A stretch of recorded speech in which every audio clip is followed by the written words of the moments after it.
Hello again.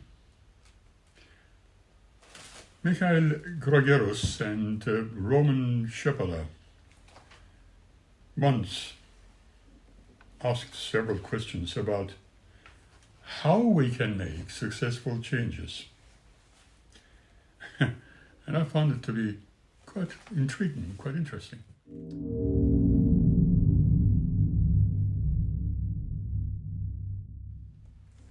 Welcome to the program. I am Suren. I would like to ask you a question, as I too have been often asked, and it is this. What do we want from life? Let us presume that most of us want, first of all, happiness, then money, and to be able to make an impact in the society and the world. If we are not enjoying what we do, we become very unhappy. If we don't earn any money with whatever we do, we cannot live satisfactorily. If what we are doing is not enjoyable, it's pointless. How do we achieve these goals? What are the best possible results in a given situation?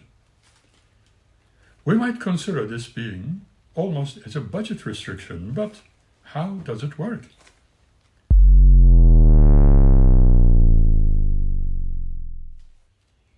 Now let us imagine to add the dimension of time to these goals and consider what would be the short-term gain.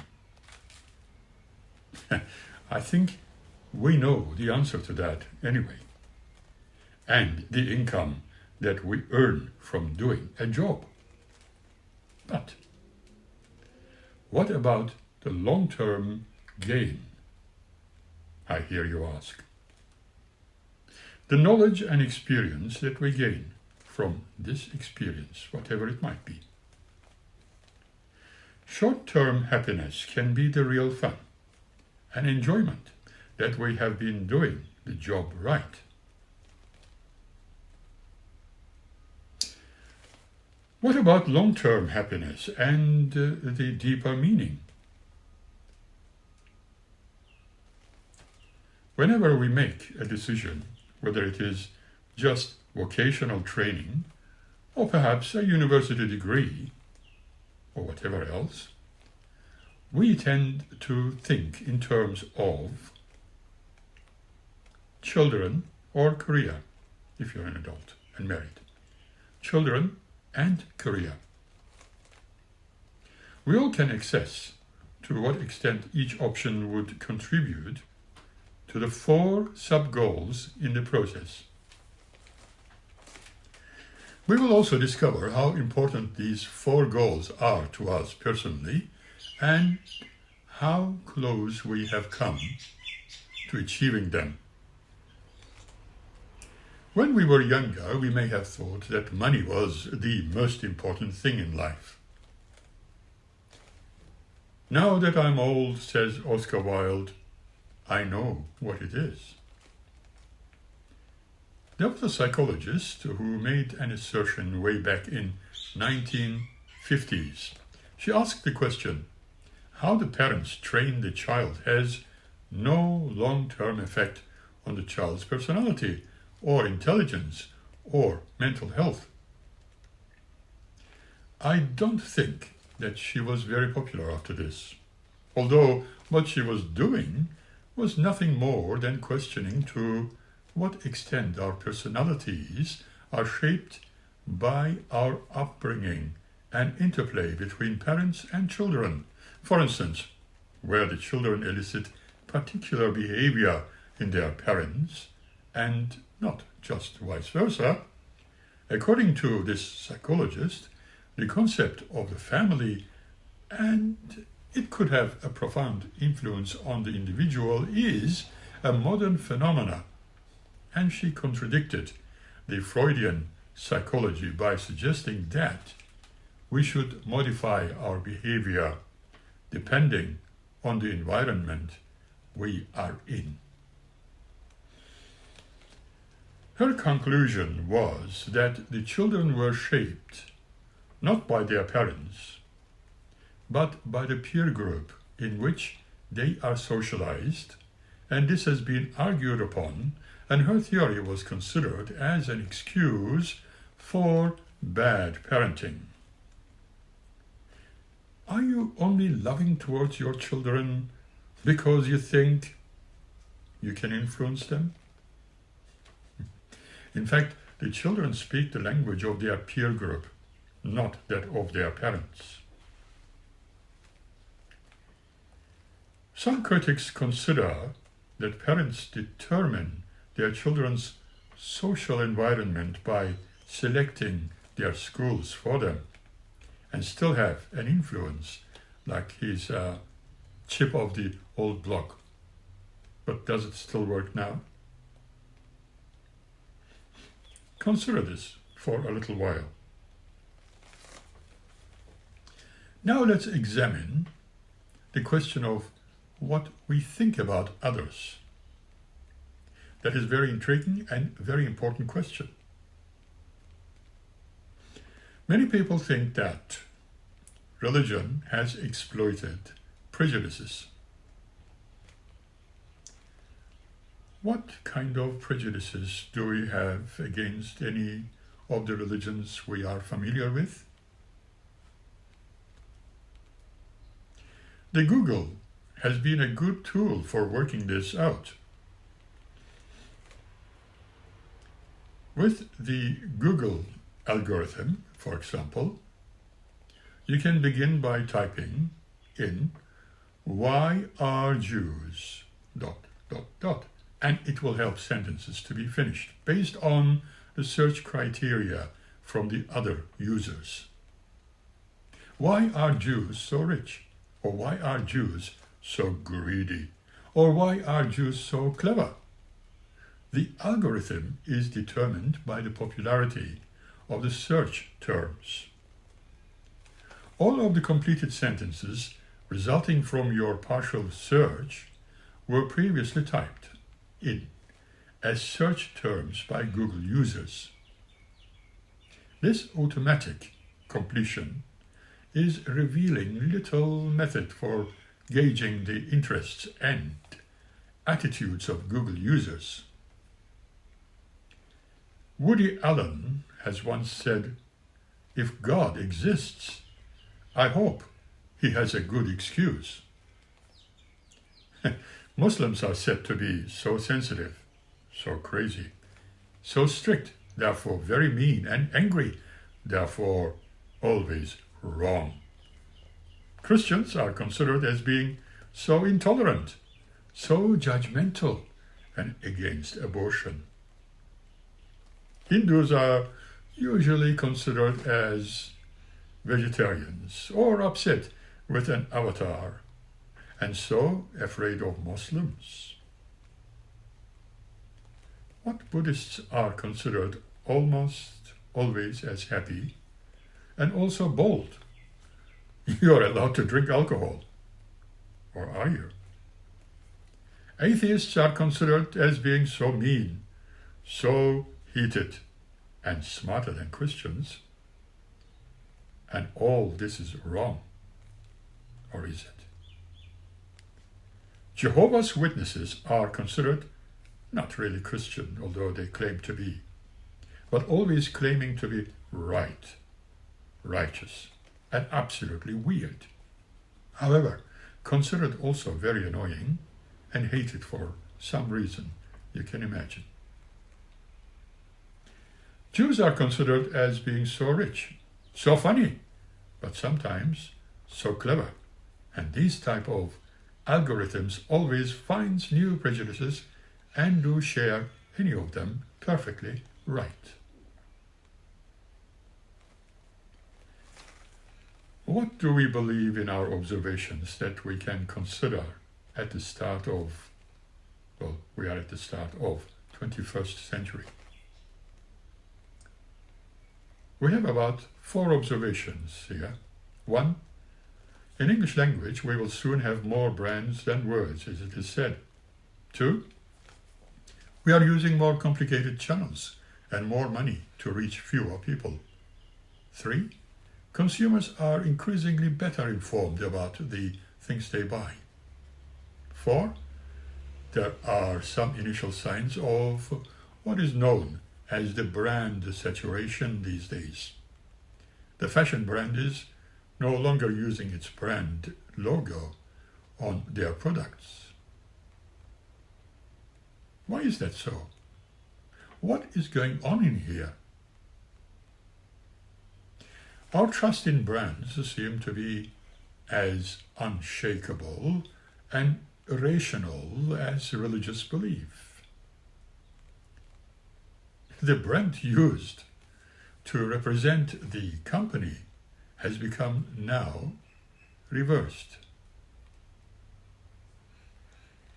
The company represents the brand. Just think about it. Now, can one be against something or have a different opinion? The first half of the 20th century saw the change from aristocratic to bourgeois consumption. 1. The middle classes began to view their status by trying to afford the same as their neighbors or the like. 2. Anti-consumption developed in the 1960s as a critique of the mainstream. 3. Cool is the mainstream of today. And now, for everybody, it is possible to be cool and different.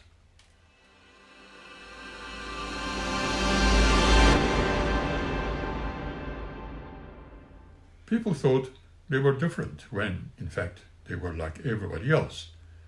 It was the uncool who were suddenly and unexpectedly became the counterculture. In other words, cool was now dead. 4. Authentic consumption.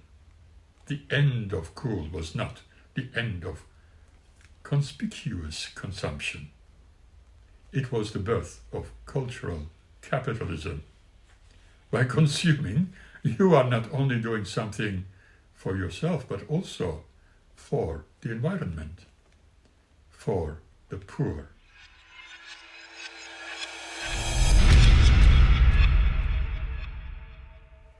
You are not just buying a cup of coffee anymore for yourself, but you are supporting for fair trade and fair working conditions. You are buying yourself out of the feeling of being a consumer. What we have seen so far, the capitalism has indeed succeeded in assimilating every counter movement happening.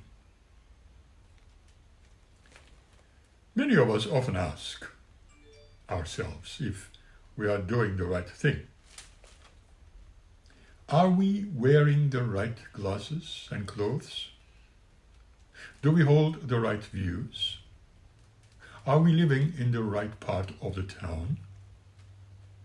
Have we given our child the right name?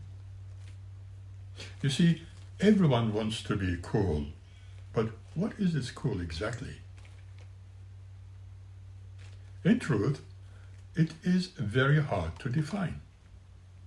It is a magic word, but once you define it, it is not cool anymore.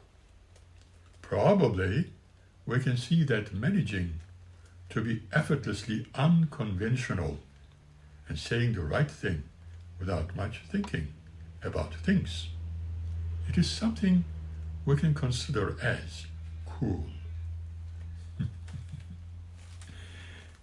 And here is another question, without deliberately changing the subject, as all these pointers are related to the subject under observation.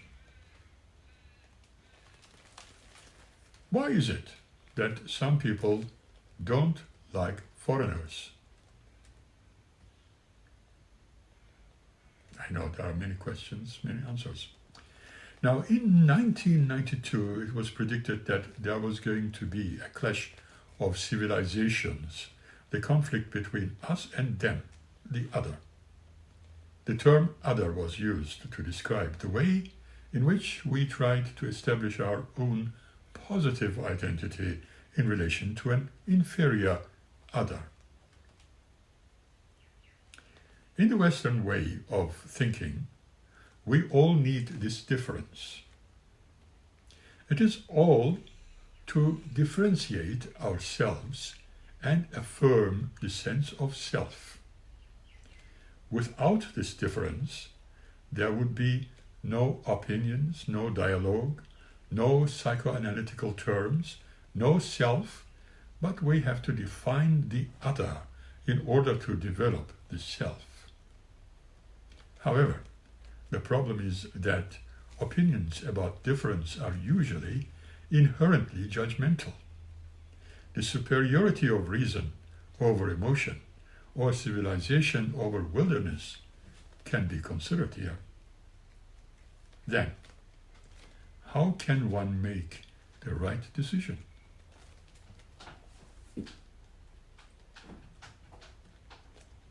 One, decide on a research strategy. Set yourself boundaries. Research the internet. Ask friends. Read a magazine or a book. 2, limit your options. We may think that the bigger the choice, the better the decision. In fact, with a big choice, we spend too much time weighing up the options, so that at the end we may not reach a decision at all. 3, sometimes good enough may be a good choice. 4, learn not to fear the consequences. The decisions are not at all lasting as we may think. 5, sometimes it may be better to go with your gut instincts. There is a part of us that knows more than what we think. 6, we all tend to think we are happier if we take things into our hands, but soon we discover the opposite is true. 7, question your decisions no more. Taking a completely different approach can be beneficial. Before deciding, take some time. Take note of your thoughts, your feelings, and your dreams. Then go through the same process with an alternate decision. Compare your notes at the end and then decide. Do you know of a few disturbing facts we need to deal with on a daily basis?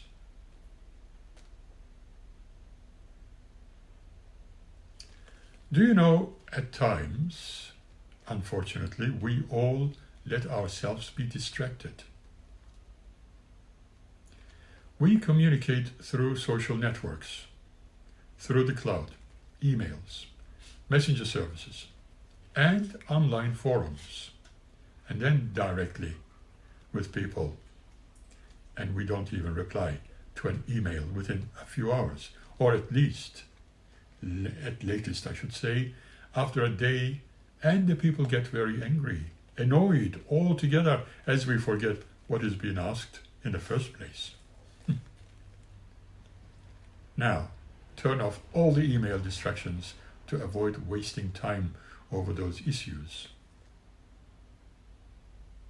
1, read and answer the emails for an hour at the beginning and end of your working day. 2, have a no email Friday at least once a month, or any other chosen day. 3, don't check your emails at all on Saturdays or Sundays. 3 times at least a year for the 3-day rule might be a good start, or whatever days you may choose. After 3 days without the internet, you may begin to relax a bit and sleep soundly. You might need to wait a bit longer You might need to wait a bit longer before answering a question. Do you know that many people complain about having no time? No sooner have we submitted our dissertation proposal than a similar thesis appears on the net. No sooner does a momentous political event shake the world. The global leaders are under pressure also to react. Welcome the effects of transparency. International cooperation are undermined by unsubstantiated routine. There's no time for reflection. We live in a world of sound bites and a half-baked information. It really is pointless to pessimistically ask why everything is always getting faster. Time is moving at the same pace, believe it or not. The real question is, how do we divide up our time? We are not allowed to be unhappy. Keep that in your mind. Why is it that some of us fall ill, become lonely, unemployed, or unhappy? According to Mark Aurel, happiness in life depends on the good thoughts you have. And this idea also underlies psychologist Martin Seligman's happiness formula. H equals S plus C plus V. Happiness is genetic capacity for happiness, or biological set point, S, plus personal circumstances, C, plus factors under our voluntary control, V. Does the way we think really make a difference? Is there actually a disproof that positive thinking can influence the healing process of diseases? Some people are helped by positive thoughts. We cannot discard that. However, we are on shaky grounds if we attribute all failures, illnesses, and difficult situations to a lack of positive thinking. And there is an argument that we are increasingly subjected to, a self-optimization imperative. For instance, we feel permanently compelled to achieve more, to be more successful, more attractive, and happier. This positive ideology implies that you are a failure if you don't work round the clock, achieve self-fulfillment, meditate, spend time with the children, cook for all, and have a great sex with your partner while remaining completely relieved and happy. What kind of an ideal is that? Consider. Boundless pessimism, or more favorably, radical realism. It is not only our decisions that count, but things completely out of our control. And the change can hurt.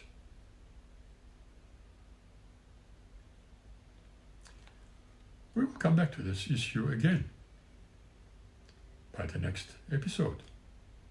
Until then, keep smiling and be happy. Thank you.